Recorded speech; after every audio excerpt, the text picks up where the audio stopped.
beyond that part of the ayah, and I want to take you beyond that part of the ayah. And Allah subhanahu wa ta'ala, He said, the month of Ramadan in which the Quran was revealed.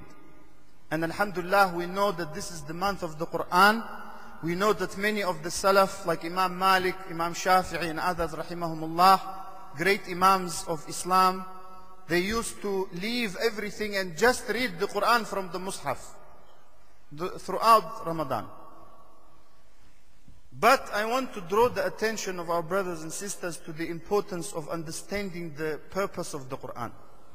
Not only is it a source of reward for us through reading it and reciting, because reading and reciting the Quran for the sake of Allah in itself is ibadah.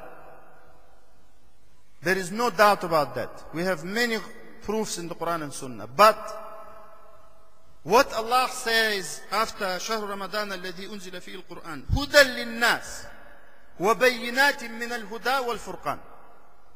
هدى للناس means as guidance to people. Because when we recite the Quran, we should try and understand it. Otherwise, we recite, we get reward for reciting it.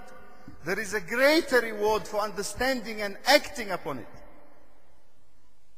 So, as guidance to mankind and explanation of that guidance, the ulama say, and it is true, أصل كل العلوم دينية والدنيوية في القرآن العظيم. That the origin of all branches of knowledge, whether they are to do with our deen or they are to do with our dunya, all of the sciences and branches of knowledge, they originate from the Quran. Some of us may think, how is it possible? And that is because we do not spend much time with the Quran.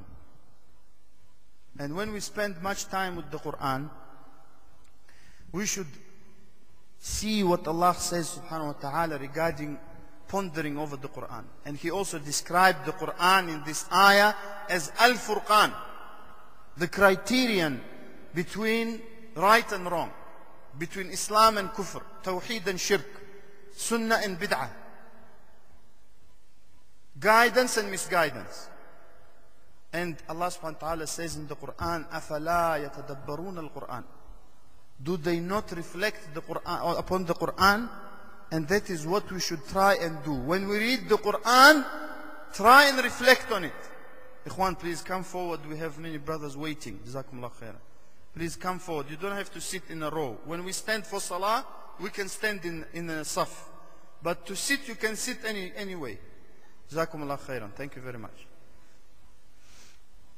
So when we read the Quran in Ramadan, we should try and reflect on it.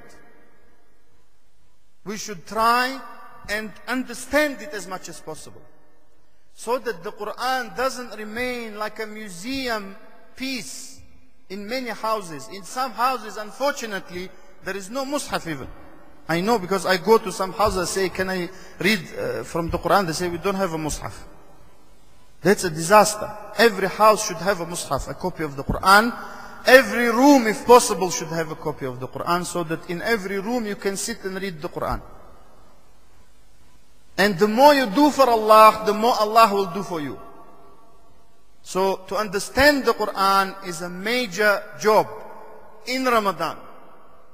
And it is very nice for us when we read something, when we hear the Imam reciting something, to try and understand what it means, because we must understand that our success and failure depends on understanding the Quran. Because if we don't understand the Quran, we will not understand the Sunnah. We will not be able to implement any understanding, and our actions will be wrong because they will be based upon the wrong understanding.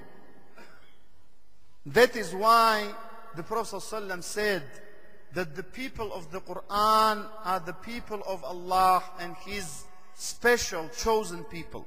Ahlul Quran, Ahlullahi wa khassatuhu. And Ahlul Quran doesn't mean just the people who memorize Quran. Many of them don't understand anything from the Quran, unfortunately. Ahlul Quran, just like when we say Ahlul Hadith, means everyone who loves the Quran, everyone who follows and understands the Quran and respects the Quran. The same as Ahlul Hadith means everyone who respects Hadith of Rasulullah alayhi salatu wasalam and follows it and shows ta'zeem. And one of the ways and the greatest way to show ta'zeem to the Quran and the Sunnah and Hadith is to study what it means. Because if your father, whom you respect greatly, and your grandfather say something to you, or your mother, and you don't understand, they will be upset. Because you will not have done. They say, go buy bread for me, please. You didn't understand. You didn't hear it well, or you didn't understand.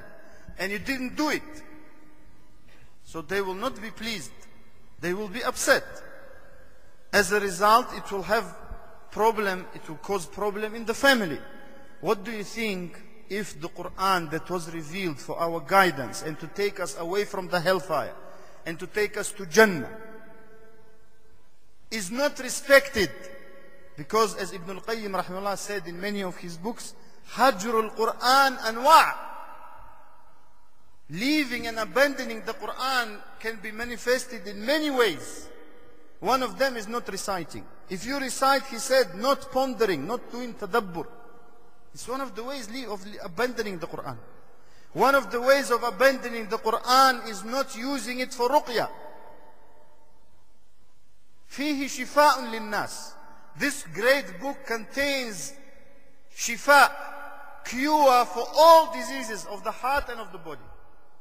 So if we don't believe it, and as a result of that we don't use it, then we have abandoned the Quran. And also to humble oneself to learn the Quran and to understand the Quran.